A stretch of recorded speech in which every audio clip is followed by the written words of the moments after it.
इस कहानी की लेखिका है सोनिया सैनी। विधि का ये विधान मुझे स्वीकार नहीं है। मैंने बरसों तुझे पूजा है भगवान। अगर तुझ में सत्य है तो मुझे मेरा बेटा वापस कर दे। मंदिर में अपने बेटे के शव को रखकर वह महिला छाती पीट पीट कर रो रही थी। महिला के रोने की आवाज सुनकर मंदिर के पुजारी वहां आ जाते हैं। अपने आप को संभालिए, आपका दुख हम समझते हैं, लेकिन मरने के बाद कभी कोई लौट कर नहीं आता। अपने बेटे का अंतिम संस्कार करके अपना मातृ धर्म निभाइए और उसकी आत्मा की शांति के लिए प्रार्थना कीजिए। दिवंगत के लिए हम बस इतना ही कर सकते हैं। नहीं, चाहे जो करना पड़े, मैं अपने बेटे को वापस ला कर ही रहूंगी। अपने 5 साल के बेटे के शव को गोद में लेकर गुस्से में बड़बड़ाती हुई वो मंदिर से बाहर निकल आती है। अगर भगवान मेरी इच्छा पूरी नहीं कर सकता तो मैं शैतान के पास जाऊंगी। ऐसा कहकर वो अपने बेटे की लाश लेकर घर जाती है और उसे घर में छोड़कर खुद जंगल वाले कब्रिस्तान की ओर बढ़ जाती है। बाबा, मैं बस अपने बच्चे को वापस पाना चाहती हूँ। अब चाहे मुझे इसके लिए कुछ भी क्यों न करना पड़े। हम शैतान के उपासक हैं। भगवान के सताए हुए लोगों को शैतान अपने पास शरण देता है। इस दुनिया में ऐसा कोई काम नहीं जिसे शैतान नहीं कर सकता। आज से शैतान ही तुम्हारा मालिक है। बोलो, मंजूर है? मुझे मंजूर है बाबा। शैतान को खुश करने के लिए मैं खुद को भी बलि चढ़ा सकती हूँ। बस मेरा बेटा ला दीजिए। बस बस, मैं समझ गया। अब ध्यान से सुन। अगर तुझे अपना बच्चा वापस चाहिए तो 21 दिनों तक एक कठिन विधि करनी होगी। बोल, कर सकेगी? आप बस आज्ञा दीजिए बाबा। बलि तो देनी होगी, लेकिन अपनी नहीं, एक शिशु की। शैतान के दरबार में जान के बदले जान देनी पड़ती है। तुझे 21 दिनों तक शैतान की साधना करनी होगी। 11वें दिन एक मुर्गे की बलि देनी होगी और 21वें दिन नवजात की बलि देने पर तेरा बेटा जीवित हो जाएगा। जैसा आप कहें बाबा, मैं अपने बेटे के लिए सब करूंगी। बाबा के बताए अनुसार उस महिला ने पहले काले वस्त्र धारण किए और उसके बाद सिंदूर को अपने पूरे माथे और चेहरे पर मल लिया। अपने लंबे काले बालों को खोलकर वह हवन कुंड के सामने बैठ गई और मंत्र पढ़ने के साथ साथ अपनी जीभ से भयानक आवाज निकालते हुए सिर को हवा में गोल गोल घुमाने लगी। बाबा की बताई हुई विधि अनुसार वह पूरे 10 दिन तक तंत्र विधि करती रही। 11वें दिन उसने पासी में रखे काले मुर्गे की गर्दन पकड़कर मरोड़ दी और उसके रक्त से जमीन पर बनी भयानक आकृति को आहुति दे दी। मुर्गे के पंख नोचने के बाद उसने खुद ही उसके टुकड़े किए और जमीन पर बनी तंत्र आकृतियों को समर्पित कर दिया। मुर्गे की बलि के साथ ही उसने शैतान साधना का प्रथम पड़ाव पार कर लिया था। अगले दिन अमावस्या थी। रात के गहरे अंधेरे का फायदा उठाकर वह कब्रिस्तान की ओर निकल गई। किसी नवजात की हत्या करने में उसके हाथ कपकपा रहे थे, इसलिए बाबा के बताए अनुसार वहां जाकर उसने एक नवजात शिशु के शरीर को खोदकर कब्र से बाहर निकाल लिया। बच्चे का शरीर लेकर वो अपने घर लौट आई और तंत्र के सबसे भयानक और दुर्लभ अध्याय की ओर बढ़ गई। उसने मृत बच्चे के शरीर से सारे अंग बाहर निकाले और घास फूस से उसे भरकर फिर से एक बच्चे के जैसा बना दिया। अगले 10 दिन तक उसे तंत्र की सहायता से उस पुतले में प्राण फूंकने थे। बाबा ने बताया था कि शैतानी किताब का यह सबसे कठिन अध्याय है। यदि अभिमंत्रित करने से एक बार भी उस फूल के बच्चे में प्राण लौट आए तो वो किसी जिन्न से भी अधिक ताकतवर हो जाता है। उसकी मदद से दुनिया की कोई भी असंभव और दुर्लभ वस्तु को पाया जा सकता है। बेटे के मृत शरीर को हर रोज बर्फ में रखने के बाद भी अब उसके शरीर से दुर्गंध उठने लगी थी। 15 दिन बीते तो उसके बेटे का शरीर जगह जगह से सड़ने लगा और उसमें कीड़े मकोड़े दिखाई पड़ने लगे। उस घर में अब सांस लेना भी मुश्किल हो रहा था। बहुत कोशिश करने के बाद भी 16वें दिन उस महिला का सब्र जवाब दे गया और उसने बच्चे का शव उठाकर दूसरे कमरे में रख दिया। ऐसा करने से पिछले 16 दिन से चल रही उसकी शैतान साधना खंडित हो गई। कुछ दिन बाद ही उसका ध्यान कमरे में लगे आईने की ओर गया। उसने देखा कि आईने में एक बड़ी काली परछाई दिखाई दे रही है, जिसकी दोनों आंखें लाल लाल चमक रही थी। यह नजारा देखकर उस महिला की चीख निकल जाती है और वो घबराकर पीछे देखती है। पीछे मुड़ने पर उसे वही बच्चा ठीक अपने पीछे खड़ा दिखाई देता है, जिसमें उसने अपने हाथों से घास फूस भरा था। उस बच्चे का चेहरा एकदम सपाट था, ना तो आंखें थी ना ही मुंह, बाकी पूरा शरीर बिल्कुल एक इंसानी बच्चे के समान था। छोटे छोटे कदम बढ़ाकर वह बच्चा उस महिला की ओर बढ़ा और ऊंची छलांग लगाकर अगले ही पल उसके चेहरे पर कूद गया। शिशु के शरीर में शैतान ने कब्जा कर लिया था, किंतु साधना अधूरी रह जाने के कारण वह यह कमरा छोड़कर बाहर नहीं निकल सकता था। उसी रात शैतान ने महिला के शरीर के टुकड़े टुकड़े करके अपनी भोग शांत कर ली।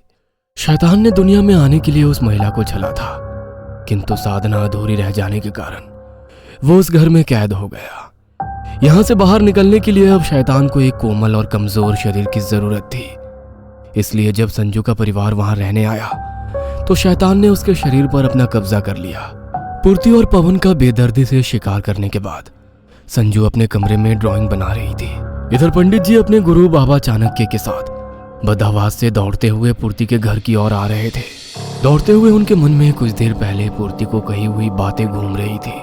अगर संजू के बारे में बताई हुई सारी बातें सच है तो आपके पति की जान को खतरा है। हम ऐसे निहत्थे उस शैतान का सामना नहीं कर पाएंगे। आप कुछ देर ठहरिए, मैं कुछ करता हूँ। अब मैं एक पल के लिए भी यहाँ नहीं ठहर सकती। मेरे पवन की जान को खतरा है। मुझे उन्हें अकेला छोड़कर नहीं आना चाहिए था। मुझे क्या पता था कि वो बच्ची नहीं एक शैतान है। देखिए, इस तरह तो आप अपनी जान भी खतरे में डाल रही हैं। मेरी बात मानिए, पहले मेरे साथ मंदिर चलिए। मैं बस एक पुजारी हूँ। अपनी सुरक्षा के लिए मैं अपने गुरु को साथ लेकर चलता हूँ। वे तंत्र मंत्र के प्रकांड पंडित हैं, हमारी सहायता अवश्य करेंगे। पंडित जी की बात पूरी सुने बिना ही पूर्ति वहां से दौड़ते हुए वापस अपने घर की ओर बढ़ गई थी। जैसे ही पंडित जी अपने गुरु बाबा चाणक्य के साथ उनके बंगले में दाखिल हुए, उन्हें सामने ही पवन की लाश दिखाई दी। हमारे पहुंचने से पहले ही अनर्थ हो गया गुरुजी। पंडित जी और गुरुजी मिलकर पूरे घर में पूर्ति को खोजने लगते हैं। छत पर पहुंचने पर उन्हें पूर्ति का बेजान सा शरीर दिखाई देता है। लगता है हमने आने में बहुत देर कर दी है, सब कुछ खत्म हो गया है। इतना कहकर जैसे ही पंडित जी पूर्ति की नाक के पास हाथ लगाते हैं, वे खुशी से चीख पड़ते हैं। इसकी सांसें अभी भी चल रही है गुरुजी, जल्दी से इसे अस्पताल लेकर चलते हैं। वे दोनों दबे पांव से उठाकर अस्पताल पहुंचा देते हैं। इधर पुलिस फिर से संजू को शेल्टर होम भेज देती है। गहन उपचार के बाद पूर्ति की हालत अब सुधरने लगी थी। आपके पति को ना बचा पाने का गम जीवन भर मेरे कलेजे पर भार बनकर मुझे सताता रहेगा। जो बीत गया उस पर तो हमारा कोई जोर नहीं, लेकिन आने वाले खतरे से हम सबको बचा सकते हैं। वह बच्ची अभी भी शेल्टर होम में है। न जाने उसके अंदर का शैतान अभी कितनी और जाने लेगा। इससे पहले कि कोई और उसका शिकार बने, हमें उसे रोकना होगा। नहीं नहीं, आप उसके नजदीक मत जाना, वो आपको भी मार डालेगी। शैतान है वो सबको मार देगी। आप फिक्र ना करें, अब मेरे पास मेरे गुरु का आशीर्वाद है। ईश्वर ने चाहा तो सब सही होगा। शैतानी शक्तियां इस दुनिया में ऐसे प्रवेश नहीं कर सकती हैं। जरूर किसी न किसी माध्यम से वो इस दुनिया में आई है। हमें उस माध्यम को खत्म करना है। अगर हम उसे खत्म कर पाए तो वो बच्ची संजू भी ठीक हो सकती है। सबसे पहले हमें संजू को उसी बंगले में लेकर जाना होगा जहां से यह शैतानी खेल शुरू हुआ था। लेकिन शेल्टर होम से ऐसे किसी बच्चे को बाहर नहीं आने देंगे।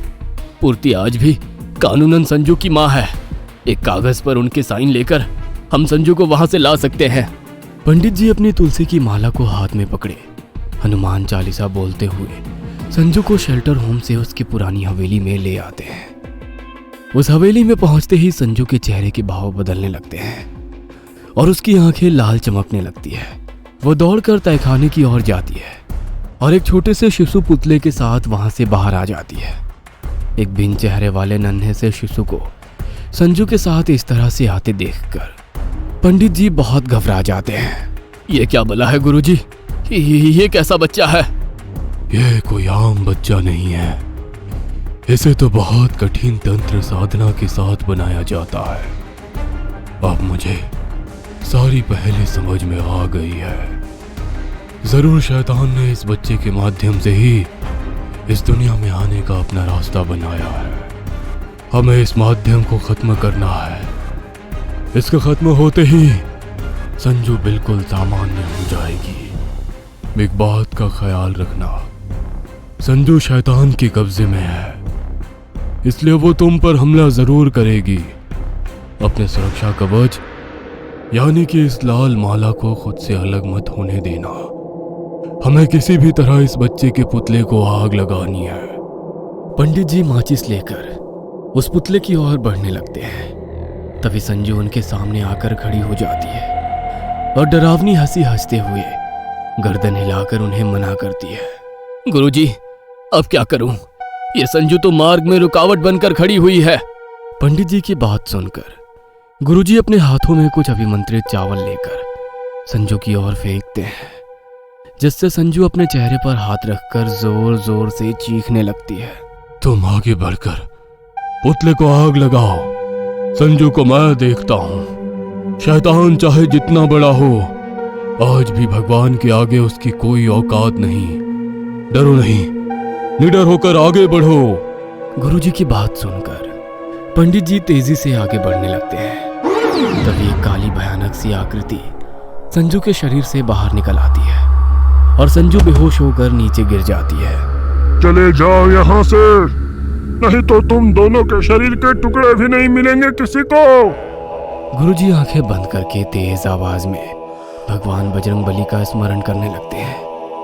पंडित जी को ऐसे मंत्र पढ़ते देखकर शैतान को गुस्सा आ जाता है और अचानक ही कमरे में तेज हवाएं चलने लगती है, जिसके कारण पंडित जी दीवार में टकरा जाते हैं और उनके गले में पड़ी हुई लाल माला टूटकर जमीन पर गिर जाती है। तभी शैतान आकर पंडित जी का गला पकड़ लेता है। गले पर बढ़ती पकड़ से पंडित जी की आंखें बाहर निकलने लगती है और वे दर्द से छटपटाने लगते हैं। ठीक उसी क्षण गुरुजी आकर पुतले को आग लगा देते हैं। पुतले में आग लगते ही शैतान चीखते हुए हमेशा हमेशा के लिए उस घर को छोड़कर चला जाता है और संजू भी शैतान के प्रभाव से आजाद हो जाती है। पूर्ति जानती थी कि जो भी हुआ उसमें संजू की कोई गलती नहीं थी, इसलिए वो संजू को लेकर अपने घर लौट जाती है और फिर पवन की यादों के साथ दोनों खुशी खुशी जीने लगते हैं। ये कहानी आपको अच्छी लगी हो तो हमें सब्सक्राइब करें, हमारा इंस्टाग्राम और फेसबुक पेज जरूर फॉलो करें। अगर आपके पास ऐसी ही कोई कहानी हो तो हमें कमेंट बॉक्स में भेजें। हम कोशिश करेंगे कि अगली एनिमेटेड स्टोरी आपकी होगी।